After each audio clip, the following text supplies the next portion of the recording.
তরুণদের শারীরিক কসরত ও ফিটনেস বজায় রাখা অত্যাবশ্যক। এটি তাদের শুধু সুস্থ রাখে না, মানসিক চাপ কমায় এবং মনোযোগ বাড়ায়।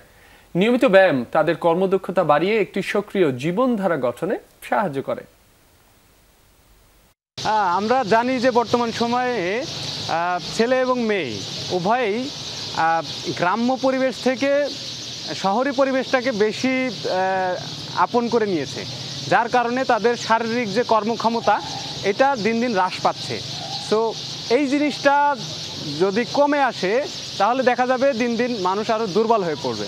আমরা জানি যে ডারউইনের একটা উক্তি আছে, survival of the fittest. Self defence প্রশিক্ষণ নিলে শুধুমাত্র যে ফিজিক্যাল অ্যাক্টিভিটি না, এটা হচ্ছে আমাদের কনফিডেন্টও গ্রো করে। তারই সাথে আমরা দৈনন্দিন জীবনের অন্যান্য কাজেও কিন্তু এটার সাথে অনেক বেশি কানেকশন থাকে, অর্থাৎ আমরা দৈনন্দিন কাজে এটার ব্যবহার করতে পারি। অর্থাৎ আমরা যখন আত্মরক্ষা প্রশিক্ষণ করি, একই সাথে আমাদের শরীর মজবুত হয়, আমাদের কর্মক্ষমতা বাড়ে এবং বডি মুভমেন্ট আরও বেশি স্পিড হয়, যার কারণে আমরা যে কাজটা স্বাভাবিকভাবে করলে কষ্ট হয়ে যায় বা অনীহা তৈরি হয়, সেটা আত্মরক্ষা প্রশিক্ষণ বা চর্চা করার ফলে ওই জিনিসটা চলে যায়। ফলে দেখা যায় যে আমরা আগের চেয়ে বেশি কর্মক্ষম হয়ে উঠি। তো বর্তমান সমাজে এই জিনিসটা অনেক বেশি প্রয়োজন পড়তেছে, কারণ আমরা শারীরিক পরিশ্রমের চাইতে মানসিক পরিশ্রমটাকে প্রাধান্য দেই। যত কর্পোরেট জব আছে সব কাছে কিন্তু ডেস্ক জবটা বেশি, মানে টেবিলে সারাদিন বসে থেকে কাজ করা লাগে।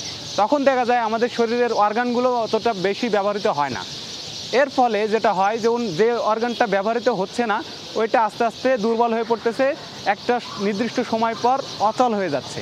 তো যদি আমি রেগুলার সেলফ ডিফেন্স বা আত্মরক্ষা প্রশিক্ষণ করতে থাকি, তাহলে আমার ভিতরে শৃঙ্খলা আসবে এবং এই যে প্রশিক্ষণটা নিচ্ছি তার কারণে আমাদের অন্যান্য কাজ আরও সহজ হয়ে যাবে এবং শরীরের সুস্থতা মেনটেন হবে।